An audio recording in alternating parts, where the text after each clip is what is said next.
से हम स्टार्ट करने वाले हैं केमिकल डाइजेशन। पिछले वीडियोस में हम लोग डाइजेशन को दो पार्ट में बांट के पढ़े थे। पहला हम पढ़ते हैं फिजिकल डाइजेशन, तब पढ़ते हैं केमिकल डाइजेशन। तो फिजिकल डाइजेशन खत्म कर चुके हैं, आज हम स्टार्ट करने वाले हैं केमिकल डाइजेशन। ठीक है, तो इसमें सबसे इंटरेस्टिंग बात ये है कि केमिकल डाइजेशन जो वो मेनली 3 न्यूट्रिएंट्स का होता है।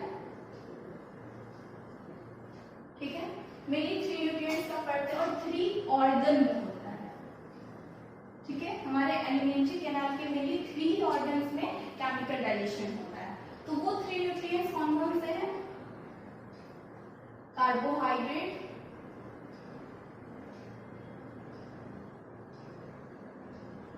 या फिर स्टार्च,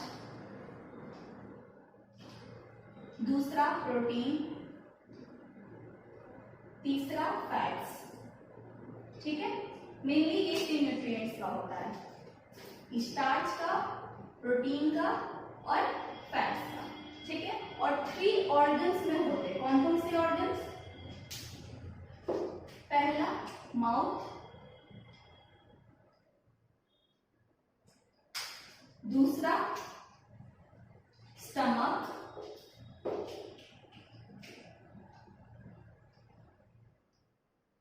और तीसरा लास्टली कहां पे होता है? स्मॉल इंटेस्टाइन में।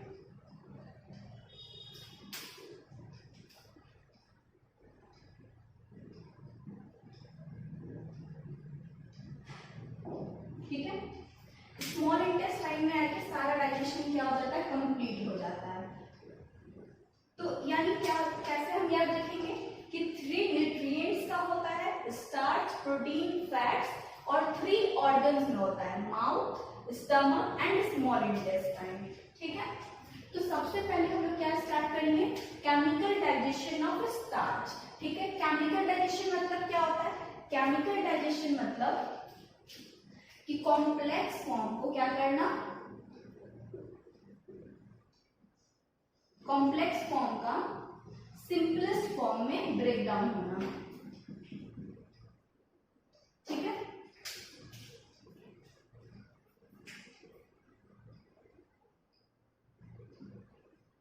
ठीक है, और ये जो ब्रेक डाउन है वो किसकी मदद से होने वाला है? एंजाइम्स की मदद से। ठीक है, यानी कि एंजाइम्स का बहुत बड़ा रोल है केमिकल डाइजेशन में। ठीक, तो एक एक करके हम सारा का पढ़ेंगे। जैसे स्टार्च, स्टार्च जो है वो किसमें टूटेगा? किसमें टूटेगा? ग्लूकोज में। ठीक है, प्रोटीन किसमें टूटेगा? प्रोटीन का सबसे सिंपलेस्ट फॉर्म क्या है? एमिनो एसिड है। ठीक है, उसी तरह से फैट्स, फैट्स किसमें टूटेगा? Fatty acid. तो स्टार्च जो है वो कैसे ग्लूकोज में टूटा, प्रोटीन जो है वो कैसे एमिनो एसिड में टूट गया, फैट जो है वो कैसे फैटी एसिड में टूटा, इसी को हम लोग स्टेप बाय स्टेप देखने वाले हैं। ठीक है, तो सबसे पहले हम स्टार्ट करेंगे केमिकल डाइजेशन ऑफ स्टार्च। अब हम स्टार्च का केमिकल डाइजेशन स्टार्ट करते हैं। ठीक है,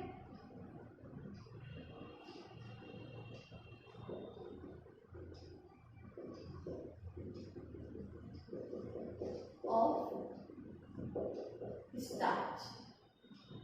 पहली बात तो ये स्टार्च क्या है? स्टार्च जो है वो क्या है? Complex form of carbohydrate. ठीक है, कार्बोहाइड्रेट का कॉम्प्लेक्स फॉर्म क्या होता है? स्टार्च होता है। ठीक है,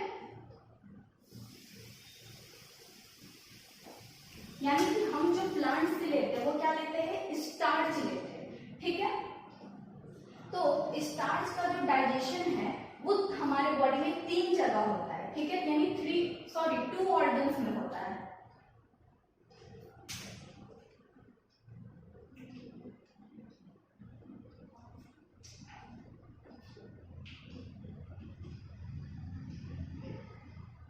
स्टार्च का डाइजेशन जो है वो सिर्फ 2 ही ऑर्गन्स में होता है।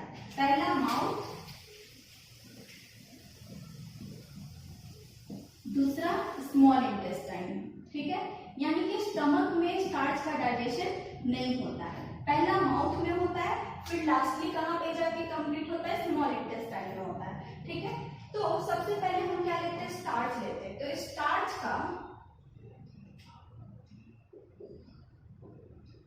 स्टार्च जो है वो 30% माउथ में इसका डाइजेशन होता है, ठीक है। कहाँ होता है? In mouth. माउथ में स्टार्च 30% जो है वो टूट जाता है किसमें? माल्टोज प्लस आइसोमाल्टोज में, ठीक है। अब इसको कौन सा एंजाइम तोड़ता है? तो याद कीजिए, जब हम सलाइवा पढ़ाए थे तो वहां पे बताए थे कि हमारे सलाइवा में सेलेब्री अमाइलेज नाम का एंजाइम निकलता है। वही सेलेब्री अमाइलेज स्टार्च को तोड़ देता है किसमें? माल्टोज प्लस आइसोमाल्टोज में, ठीक है। सेलेब्री अमाइलेज जो है स्टार्च को वो किसमें तोड़ देगा? माल्टोज प्लस आइसोमाल्टोज में तोड़ता है। अब 30%, हाँ, अगर हमको ये चीज फील करना हो तो माल्टोज का टेस्ट जो है वो थोड़ा मीठा होता है, ठीक है। तो जब हम अगर ब्रेड चबा रहे हो या फिर रोटी चबा रहे हो तो उसको बहुत देर तक चबाएंगे, ठीक है। जब उसको हम बहुत देर तक चबाएंगे तब देखेंगे कि थोड़ा थोड़ा मीठा टेस्ट आने लगा है। इसका मतलब है कि स्टार्च जो है वो किसमें कन्वर्ट हो चुका है? माल्टोज में कन्वर्ट हो चुका है, ठीक है। अब 70% माउथ के बाद जो स्टार्च है वो कहाँ जाएगा? स्मॉल इंटेस्टाइन में। यानी अब क्या कहाँ काम होगा? स्मॉल इंटेस्टाइन में।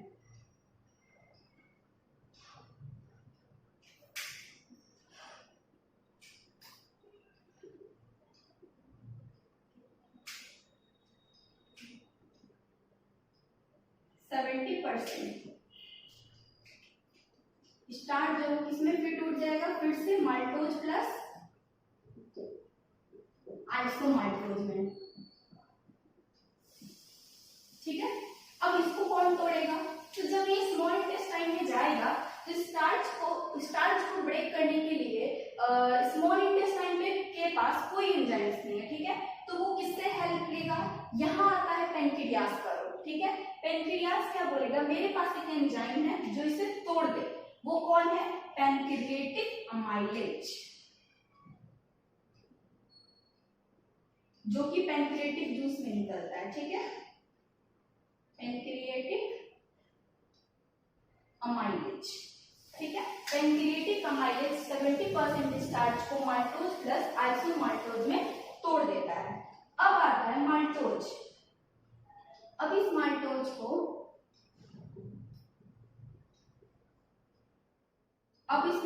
को कौन तोड़ेगा? कौन ब्रेक करेगा? तो देखिए, अगर आपको एंजाइम्स को पहचानना हो तो याद रखिएगा, इन एंजाइम्स में हमेशा उसका पहचान होता है किसमें? एज लगा होता है। क्या लगा होता है? एज, ASE, ठीक है। ये हो गया एंजाइम्स को पहचानने का तरीका। तो उसी तरह से माल्टोज को कौन तोड़ेगा? तो बस माल्टोज में एज लगा दीजिए, क्या हो जाएगा? माल्टेज, ठीक है। तो यानी माल्टोज को कौन तोड़ेगा? माल्टेज। और ये एंजाइम स्मॉल इंटेस्टाइन खुद अपना सीक्रेट करता है, ठीक है। तो माल्टोज को माल्टेज तोड़ देगा ग्लूकोज प्लस ग्लूकोज में, ठीक है। उसके बाद यदि फ्रुक्टोज हो, यदि लैक्टोज हो तो लैक्टोज को कौन तोड़ेगा? सेम उसी तरह लैक्टोज को कौन तोड़ेगा? लैक्टेज, लैक्टेज, फिर से एज लगा दिए, ठीक है। लैक्टेज किसमें इसको तोड़ देगा? ग्लूकोज प्लस गैलेक्टोज में, ठीक है। फिर यदि सुक्रोज है, ठीक है, तो सुक्रोज को कौन तोड़ेगा? सुक्रेज, सेम उसी तरह एज लगा देंगे, सुक्रेज किसमें तोड़ेगा? ग्लूकोज प्लस फ्रुक्टोज में, ठीक है। और एक बात यहां पे पॉइंट कर लेंगे कि फ्रुक्टोज को सबसे स्वीटेस्ट शुगर बोलते हैं। Fructose known as sweetest sugar, यानी सबसे मीठा।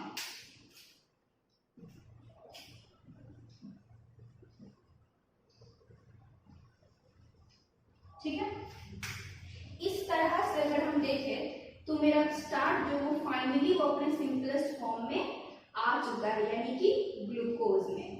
यानी कि ग्लूकोज जो है वो क्या है, सिंपलेस्ट फॉर्म ऑफ स्टार्च। ठीक है, अब ये सिंपल फॉर्म में आ चुका है, तब ये स्मॉल इंटेस्टाइन में जाके एब्जॉर्ब हो जाएगा। ठीक है, अब देखिए कैसे हुआ स्टार्च का डाइजेशन। स्टार्च का डाइजेशन जो है वो दो जगह होता है, माउथ में और स्मॉल इंटेस्टाइन में। माउथ में स्टार्च 30% सैलिवरी अमाइलेज जो कहां से सीक्रेट होता है,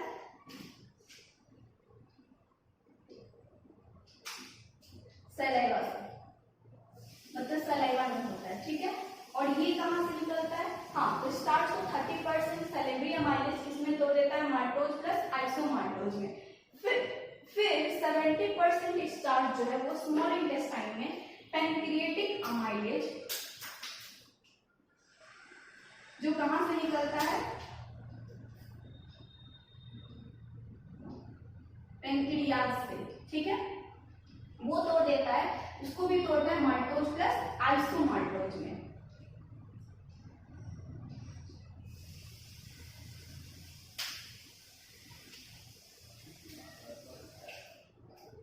फिर उसके बाद माल्टोज को माल्टेज जो स्मॉल इंटेस्टाइन खुद ही अपना सीक्रेट करता है, वो तोड़ देगा ग्लूकोज प्लस ग्लूकोज में। यदि लैक्टोज है तो लैक्टेज तोड़ देगा उसको ग्लूकोज प्लस गैलेक्टोज में। यदि सुक्रोज है तो सुक्रोज को सुक्रेज तोड़ देगा ग्लूकोज प्लस फ्रुक्टोज में। इस तरह से मेरा ग्लूकोज जो है वो सिंपलेस्ट फॉर्म में आ जाता है। ठीक है, तो ये इतना जो वर्क हुआ वो कहाँ हुआ, स्मॉल इंटेस्टाइन में।